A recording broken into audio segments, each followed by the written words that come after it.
हाल ही में सांख्यिकी मंत्रालय द्वारा कुछ आंकड़े जारी किए गए हैं, जिन आंकड़ों से पता चलता है कि पिछले कुछ समय में खासतौर पर अक्टूबर के महीने में भारत के औद्योगिक उत्पादन में कुछ कमी देखने को मिली है। आज इस वीडियो में हम इसी विषय से संबंधित इन्हीं आंकड़ों से जुड़े तमाम पहलुओं को जानने की कोशिश करेंगे।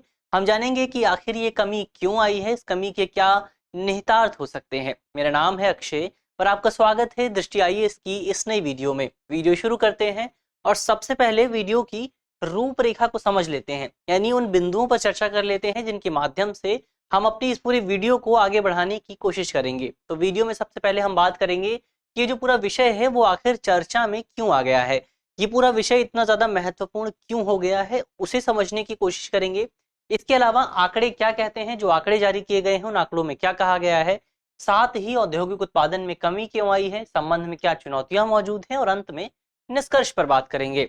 इसके अलावा एक प्रश्न पर भी चर्चा करेंगे। प्रश्न जो है वो प्रीलिम्स का है और आप वीडियो में बताए गए तथ्यों के आधार पर इस प्रश्न को आसानी से हल कर सकेंगे। आज का जो हमारा पूरा वीडियो है वो सामान्य अध्ययन प्रश्न पत्र 3 से संबंधित है और आप इसे भारतीय अर्थव्यवस्था और वृद्धि एवं विकास जैसे खंडों से जोड़कर देख सकते हैं। चलिए वीडियो शुरू करते हैं और सबसे पहले आज की हमारी खबर देख लेते हैं। आज की हमारी जो न्यूज है वो इंडियन एक्सप्रेस के एक्सप्लेन्ड सेक्शन से है। हमारी खबर है October IIP lowest in more than a year, why is industrial output has decline. यानी स्पष्ट तौर पर इस न्यूज में बात की गई है कि अक्टूबर महीने का जो इंडस्ट्रियल प्रोडक्शन रहा है वो पिछले एक साल के अपने सबसे निचले स्तर पर पहुंच गया है। तो ऐसा क्यों हुआ है, आखिर इसके कारण क्या रहे हैं कि औद्योगिक उत्पादन में इतनी ज्यादा कमी देखने को मिली है अक्टूबर महीने में।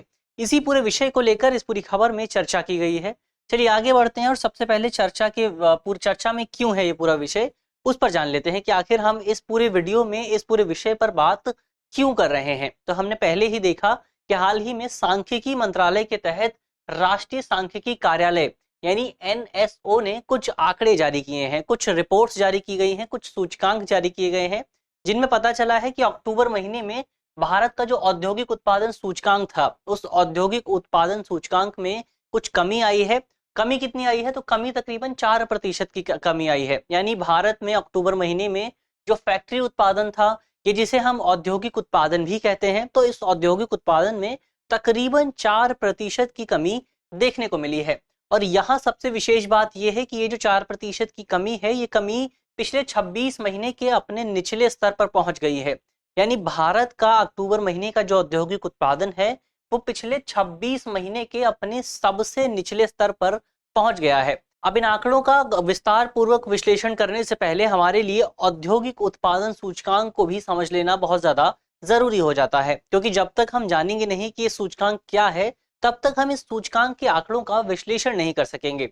तो औद्योगिक उत्पादन सूचकांक यानी आईआईपी की बात करें तो इसे हम एक इंडिकेटर के तौर पर देख सकते हैं, एक सूचकांक के तौर पर देख सकते हैं, जिसे मुख्य तौर पर ये जानने के लिए प्रयोग किया जाता है कि किसी अर्थव्यवस्था के अलग अलग क्षेत्रों का प्रदर्शन किस तरह का रहा है। यानी एक अर्थव्यवस्था में बहुत तरह के सेक्टर्स होते हैं, बहुत तरह की इंडस्ट्रीज होती हैं, तो वो इंडस्ट्रीज कैसा प्रदर्शन कर रही हैं, कौन सी इंडस्ट्री कितना बेहतर प्रदर्शन कर रही है, इस प्रदर्शन को जानने के लिए अक्सर अर्थशास्त्रियों द्वारा औद्योगिक उत्पादन सूचकांक को प्रयोग किया जाता है। अब इस सूचकांक को जारी किसके द्वारा किया जाता है, तो सूचकांक को राष्ट्रीय सांख्यिकी कार्यालय द्वारा जारी किया जाता है। ये कार्यालय हर महीने इस सूचकांक को जारी करता है, यानी सूचकांक में हर महीने के अलग अलग आंकड़े पेश किए जाते हैं। इसके अलावा इस सूचकांक के जरिए औद्योगिक उत्पादन के स्तर के एक संकेतक के तौर पर भी इसे प्रयोग किया जाता है। यानी किसी अर्थव्यवस्था में इंडस्ट्रियल प्रोडक्शन कितना ज्यादा है, इंडस्ट्रियल आउटपुट कितना ज्यादा है, कितना ज्यादा उत्पादन हो रहा है, इसे जानने के लिए भी इस सूचकांक को प्रयोग किया जाता है।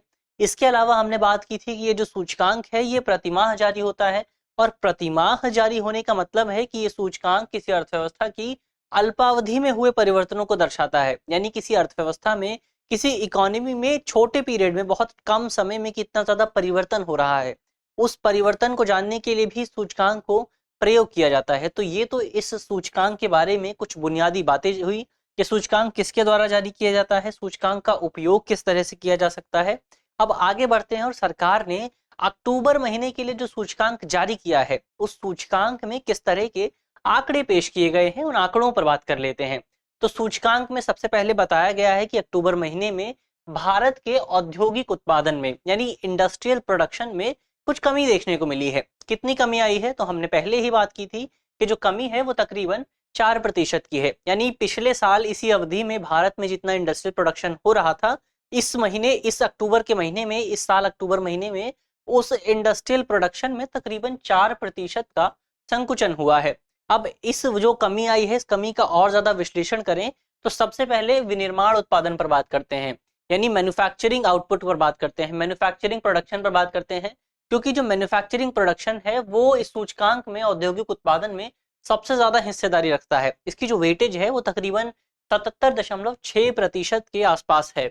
तो विनिर्माण उत्पादन की बात करें, मैन्युफैक्चरिंग प्रोडक्शन की बात करें, तो अक्टूबर महीने में मैन्युफैक्चरिंग प्रोडक्शन में तकरीबन 5.6% का संकुचन देखने को मिला है, यानी 5.6% की कमी आई है।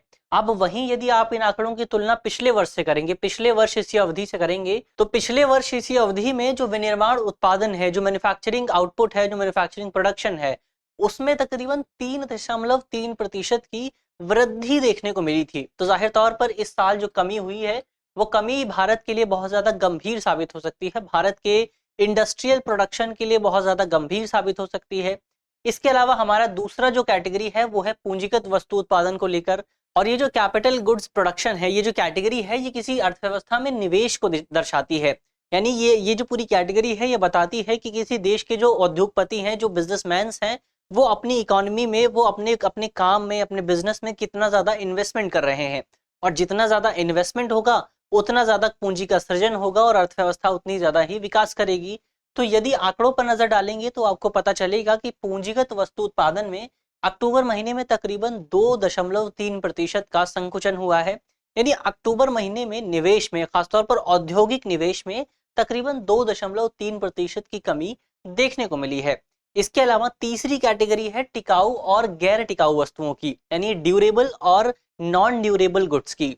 तो ये गुड्स भी बहुत ज्यादा इंपॉर्टेंट हो जाते हैं, क्योंकि ये जो कैटेगरी है, ये कैटेगरी हमें बताती है कि किसी देश के लोगों द्वारा दैनिक आधार पर जो उपभोग किया जा रहा है, उस उपभोग का क्या पैटर्न है, कितना ज्यादा उपभोग हो रहा है, कितना कम उपभोग हो रहा है। और यदि आप आंकड़ों को देखेंगे तो आपको पता चलेगा कि सबसे पहले टिकाऊ वस्तुओं की बात करते हैं, तो टिकाऊ वस्तुओं में अक्टूबर महीने में तकरीबन 15.3% का संकुचन हुआ है, जबकि गैर टिकाऊ वस्तुओं में तकरीबन 13.4% का संकुचन हुआ है। यानी जाहिर तौर पर दैनिक आधार में जो उपभोग होता है, जो डे टू डे जो कंजम्पशन होता है, उस कंजम्पशन में भी कुछ कमी देखने को मिली है। और ये जो तीसरा कैटेगरी है, जो तीसरी कैटेगरी है, ये तीसरी कैटेगरी ये भी बताती है कि भारत में अक्टूबर महीने में खपत में कुछ कमी आई है, कंजम्पशन में कमी आई है, डिमांड में कमी आई है। और ये डिमांड में जो कमी है, ये कमी मुख्य तौर पर ग्रामीण क्षेत्रों में है, क्योंकि ये जो तीसरी कैटेगरी है, ये तीसरी कैटेगरी ग्रामीण क्षेत्रों से ज्यादा जुड़ी होती है, क्योंकि ग्रामीण क्षेत्रों में हमें उद्योग ज्यादा देखने को नहीं मिलते हैं। तो ग्रामीण क्षेत्रों की क्या स्थिति है उसे समझने के लिए इस तीसरी कैटेगरी का उपयोग किया जाता है। तो ये तो आंकड़ों की बात हुई, आंकड़ों में क्या कहा गया है और उन आंकड़ों के आधार पर हम किस तरह का निष्कर्ष निकाल सकते हैं। लेकिन अब यहाँ सवाल उठता है कि हमने बात की थी कि पिछले कुछ समय में, खासतौर पर अक्टूबर महीने में, भारत के औद्योगिक उत्पादन में कुछ कमी देखने को मिल रही है।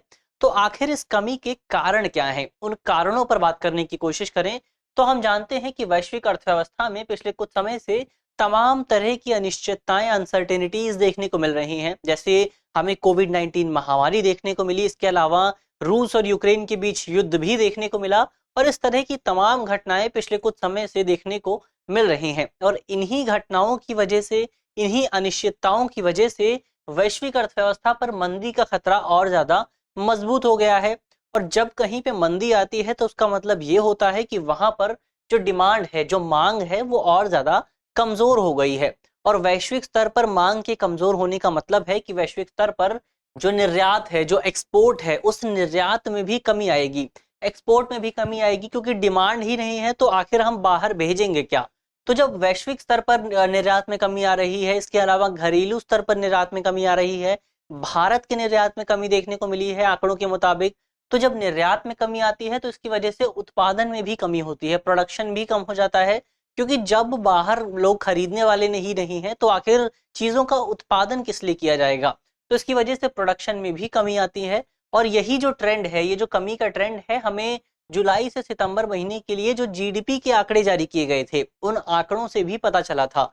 इन आंकड़ों में ये कहा गया था कि इस पूरी अवधि के दौरान भारत के विनिर्माण उत्पादन में तकरीबन 4.3% का संकुचन देखने को मिल सकता है। तो जाहिर तौर पर यह स्थिति हमें पहले से ही देखने को मिल गई थी। इसके अलावा यहाँ पर इस पूरे विषय का एक डायमेंशन ये भी है कि जो सबसे ज्यादा कमी देखने को मिल रही है, जो गिरावट आ रही है प्रोडक्शन में, वो सबसे ज्यादा गिरावट मुख्य तौर पर वस्त्र उद्योग, बिजली उपकरण उद्योग, फार्मास्यूटिकल इंडस्ट्री और चमड़ा उद्योग में देखने को मिल रही है। और ये उद्योग ऐसे उद्योग हैं जिनमें निर्यात की हिस्सेदारी बहुत ज्यादा होती है, यानी इन उद्योगों के जरिए दूसरे देशों को सामान बहुत ज्यादा बेचा जाता है। और हमने पहले ही बात की थी कि निर्यात में कुछ कमी देखने को मिल रही है। कितनी कमी है, तो यदि आप आंकड़ों को देखेंगे तो आपको पता चलेगा कि निर्यात में अक्टूबर महीने में तकरीबन 12.1% की कमी देखने को मिली थी। अब यहाँ सबसे विशेष बात यह है कि पिछले कुछ समय से तकरीबन 19 महीनों से निर्यात में बढ़ोतरी हो रही थी, लेकिन इसी साल अक्टूबर महीने में निर्यात में कमी हुई। वहीं दूसरी ओर आयात में भारत का जो आयात है, भारत का जो इंपोर्ट है, उस इंपोर्ट में तकरीबन 10% की बढ़ोतरी हुई है। तो यहाँ जाहिर तौर पर भारत के लिए एक बहुत गंभीर स्थिति बन रही है, क्योंकि एक ओर तो भारत के निर्यात में कमी हो रही है, वहीं भारत के आयात में दूसरी ओर बढ़ोतरी देखने को मिल रही है। यानी भारत दूसरे देशों को कम सामान बेच रहा है, जबकि दूसरे देशों से ज्यादा सामान खरीद रहा है। तो जाहिर तौर पर इसका प्रभाव हमें भारत की अर्थव्यवस्था पर, इसके अलावा भारत के विदेशी मुद्रा भंडार पर, भारत के रुपए पर देखने को मिलेगा, भारत की बैलेंस शीट पर देखने को मिलेगा, और भारत का जो भुगतान संतुलन है उस पर भी इसका प्रभाव देखने को मिल सकता है। इसके अलावा एक बड़ी चुनौती ये भी है कि यदि आप क्रय प्रबंधक सूचकांक के आंकड़ों पर नजर डालेंगे तो इन आंकड़ों से पता चलता है कि पिछले कुछ समय में भारत में जो विनिर्माण गतिविधियां हैं, उन विनिर्माण मैन्युफैक्चरिंग एक्टिविटीज में कुछ बढ़ोतरी हुई है। पिछले 17 महीने से लगातार ये बढ़ोतरी जारी है। यदि आप अक्टूबर महीने के सूचकांक को देखेंगे तो अक्टूबर में ये सूचकांक तकरीबन 55.3 पर था, और नवंबर महीने में ये सूचकांक 55.7 पर आ गया है। यानी सूचकांक में कुछ बढ़ोतरी हुई है। लेकिन यहाँ सबसे विशेष बात यह है कि ये जो बढ़ोतरी है, ये जो पूरा सूचकांक है, क्रय प्रबंधक सूचकांक, ये सूचकांक भारत में केवल बड़ी विनिर्माण इकाइयों की स्थिति को ही दर्शाता है। यानी इस सूचकांक के जरिए पता चलता है कि भारत में जो लार्ज इंडस्ट्रीज हैं, जो बड़ी बड़ी फर्म्स हैं, जो बड़ी बड़ी कंपनियां हैं, उनकी स्थिति क्या है। लेकिन इस तरह से हम कह सकते हैं कि उन बड़ी बड़ी कंपनियों की स्थिति तो बेहतर बनी हुई है, लेकिन भारत की जो छोटी छोटी इकाइयां हैं, जो स्मॉल एंड मीडियम इंडस्ट्रीज हैं, उनकी स्थिति बहुत ज्यादा गंभीर हो गई है। क्योंकि जो औद्योगिक उत्पादन सूचकांक है उससे पता चलता है कि उत्पादन में कमी आई है, जबकि क्रय प्रबंधक सूचकांक जो कि बड़ी फर्म्स को दिखाता है, उसके मुताबिक उत्पादन में जो एक्टिविटीज हैं, जो प्रोडक्शन एक्टिविटीज हैं, उनमें कुछ बढ़ोतरी हुई है। तो जाहिर तौर पर भारत की जो छोटी इंडस्ट्रीज हैं, जो छोटे छोटे उद्योग हैं, उनके उत्पादन में कुछ कमी आई है और उनकी स्थिति बहुत ज्यादा गंभीर हो गई है। तो ये तो औद्योगिक उत्पादन में कमी क्यों आई है उस पर बात हुई, संबंध में क्या चैलेंजेस हैं उस पर बात हुई। अब इन छोटे छोटे उद्योगों में उत्पादन बढ़ाने को लेकर क्या चैलेंज मौजूद है, इंडस्ट्रियल प्रोडक्शन बढ़ाने को लेकर क्या चैलेंज है, उस चैलेंज पर बात करते हैं। अपर्याप्त कुशल कार्यबल, यानी जाहिर तौर पर ये जो छोटे छोटे उद्योग होते हैं, इन उद्योगों के पास कौशल की कमी होती है। इन उद्योगों में जो लोग जुड़े होते हैं इन उद्योगों से, उन लोगों के पास पर्याप्त कौशल नहीं होता है, पर्याप्त जिस स्किल की जरूरत होती है, उनके पास वो स्किल नहीं होती है। तो ऐसे में इस स्किल के अभाव में, इस कौशल के अभाव में उनके उत्पादन को बढ़ाना बहुत बड़ी चुनौती हो जाती है। इसके अलावा इनके पास बहुत ज्यादा बुनियादी ढांचा भी मौजूद नहीं होता है, बहुत बेहतर इंफ्रास्ट्रक्चर नहीं होता है। तो जब बहुत बेहतर इंफ्रास्ट्रक्चर नहीं होगा तो ऐसे में उत्पादन जाहिर तौर पर नहीं बढ़ सकेगा। इसके अलावा इनका आकार भी बहुत छोटा होता है। इस तरह की इंडस्ट्रीज अक्सर फ्रेगमेंटेड होती हैं, बिखरी हुई होती हैं। तो ऐसे में इस तरह की इंडस्ट्रीज के लिए एक एकीकृत दृष्टिकोण से कोई नीति बनाना बहुत ज्यादा मुश्किल हो जाता है। इसके अलावा एक पैटर्न ये भी देखने को मिलता है कि ये जो छोटी इंडस्ट्रीज होती हैं, इन छोटी इंडस्ट्रीज में अक्सर रिसर्च एंड डेवलपमेंट पर बहुत ज्यादा खर्च नहीं किया जाता है, बहुत ज्यादा अनुसंधान नहीं किया जाता है, बहुत ज्यादा विकास पर जोर नहीं दिया जाता है। तो इस तरह से इन इंडस्ट्रीज का जो प्रोडक्शन है वो एक स्टेबल तरीके पे, एक स्टेबल लेवल पर पहुंच जाता है, एक स्थायी स्तर पर पहुंच जाता है, जिसके बाद उस पूरे उत्पादन को बढ़ाना बहुत बड़ी चुनौती हो जाती है। तो ये तो चैलेंज की बात हुई। अब अंत में निष्कर्ष की बात कर लेते हैं, आगे की राह की बात कर लेते हैं। तो आपको याद होगा कि हमने बात भी की थी कि बीते दिनों रिजर्व बैंक की मौद्रिक नीति समिति की बैठक आयोजित की गई थी और इस बैठक के दौरान रिजर्व बैंक के गवर्नर शक्तिकांत दास ने रेपो रेट में बढ़ोतरी करने की घोषणा की थी। इस घोषणा के अलावा रिजर्व बैंक के गवर्नर शक्तिकांत दास ने अपने बयान में इस तरह की जो आशंका भी जाहिर की थी, जिस तरह की हमने बात की, जिस तरह के उत्पादन में कमी की हमने बात की, उन्होंने अपने बयान में इस तरह की आशंकाएं जाहिर की थी।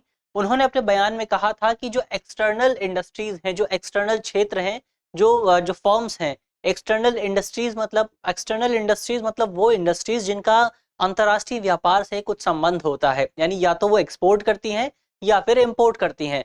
तो इसी तरह की इंडस्ट्री को एक्सटर्नल इंडस्ट्री कहा जाता है, एक्सटर्नल क्षेत्र कहा जाता है, सेक्टर कहा जाता है। तो रिजर्व बैंक के गवर्नर शक्तिकांत दास ने अपने बयान में कहा था कि जो एक्सटर्नल सेक्टर है उस पर वैश्विक अनिश्चितता का प्रभाव देखने को मिल सकता है। यानी जो अंतर्राष्ट्रीय स्तर पर, वैश्विक लेवल पर, इंटरनेशनल लेवल पर जो अनिश्चितता आई है, जो अनसर्टेनिटीज देखने को मिल रही हैं, उन अनसर्टेनिटीज का प्रभाव हमें इन एक्सटर्नल सेक्टर्स पर भी देखने को मिल सकता है। और जब एक्सटर्नल सेक्टर्स पर प्रभाव होगा तो उनके उत्पादन में भी कुछ कमी देखने को मिलेगी। तो जाहिर तौर पर इस तरह की आशंका हमारे पास पहले से भी मौजूद थी। इसके अलावा रिजर्व बैंक द्वारा पिछले कुछ समय से जो रेपो रेट में बढ़ोतरी की जा रही है, उस बढ़ोतरी को भी हम इस उत्पादन में कमी का एक बड़ा जिम्मेदार कारण मान सकते हैं। क्योंकि जब से अप्रैल 2022 के बाद से ही रिजर्व बैंक द्वारा रेपो रेट में समग्र तौर पर 225 बेसिस पॉइंट की बढ़ोतरी की जा चुकी है। और इस बढ़ोतरी का प्राथमिक उद्देश्य भारत में जो लगातार महंगाई बढ़ रही है, जो लगातार इन्फ्लेशन के रेट में बढ़ोतरी देखने को मिल रही है, उस रेट में कुछ कमी करना है। और कई जानकारों का यह मानना भी है कि रिजर्व बैंक के इस तरह के प्रयास के बाद जाहिर तौर पर भारत में महंगाई में कुछ लगाम जरूर लगाई जा सकती है। तो जब महंगाई में कमी आएगी तो इसकी वजह से जाहिर तौर पर मांग में बढ़ोतरी होगी, डिमांड और ज्यादा बढ़ेगी। और जब डिमांड बढ़ेगी तो इसकी वजह से उत्पादन या फिर प्रोडक्शन में भी बढ़ोतरी होगी। तो जाहिर तौर पर हमें और ज्यादा इंतजार करने की जरूरत है। इसके अलावा कई जानकारों का ये भी कहना है कि ये जो आंकड़े हैं ये अक्टूबर महीने से जुड़े हुए हैं। और अक्टूबर महीने के बाद हमें जो फेस्टिवल सीजन देखने को मिला है, इस फेस्टिवल सीजन के बाद जाहिर तौर पर उत्पादन में जो प्रोडक्शन है वो और ज्यादा मजबूत होगा। और हमें और ज्यादा आंकड़ों को इंतजार करने की जरूरत है। हमें नवंबर महीने के आंकड़ों के इंतजार करने की जरूरत है, हमें नवंबर, दिसंबर। तो इस तरह के इस साल के जो नवंबर और दिसंबर के आंकड़े हैं, वो आंकड़े हमें भारत में इंडस्ट्रियल प्रोडक्शन की सही स्थिति को और बेहतर ढंग से समझने में मदद कर सकते हैं। तो ये तो अंत में आगे की राह की बात हुई, निष्कर्ष की बात हुई। अब एक प्रश्न पर चर्चा कर लेते हैं। प्रश्न हमने बात की थी कि प्रीलिम्स का है, और वीडियो में हमने जिन तथ्यों पर चर्चा की है उन तथ्यों के आधार पर आप इस प्रश्न को आसानी से हल कर सकते हैं। आज का हमारा प्रश्न है कि औद्योगिक उत्पादन सूचकांक को किसके द्वारा जारी किया जाता है। हमारे ऑप्शन है, ऑप्शन ए व्यय विभाग, ऑप्शन बी आर्थिक कार्य विभाग, option C infrastructure policy and planning division, या फिर ऑप्शन डी राष्ट्रीय सांख्यिकी कार्यालय। तो आप कमेंट बॉक्स में इस सवाल का जवाब दे सकते हैं। मुझे आशा है कि इस वीडियो के माध्यम से जिन बिंदुओं पर चर्चा की गई है वो आपको समझ में आएंगे। और यदि आपके प्रश्न पत्र में इससे संबंधित कोई भी सवाल आता है तो आप उसे आसानी से हल कर सकेंगे। इस तरह की अन्य वीडियो देखने के लिए भी आप हमारे चैनल को सब्सक्राइब कर सकते हैं। और यदि आप बीपीएससी की तैयारी कर रहे हैं तो आपकी तैयारी को और ज़्यादा धार देने के लिए, आपकी तैयारी को और ज़्यादा मजबूत करने के लिए हमारे पीसीएस चैनल पर बीपीएससी को लेकर तमाम तरह के रिसोर्स प्रदान किए गए हैं। तो आप उन संसाधनों का भी लाभ उठा सकते हैं। धन्यवाद।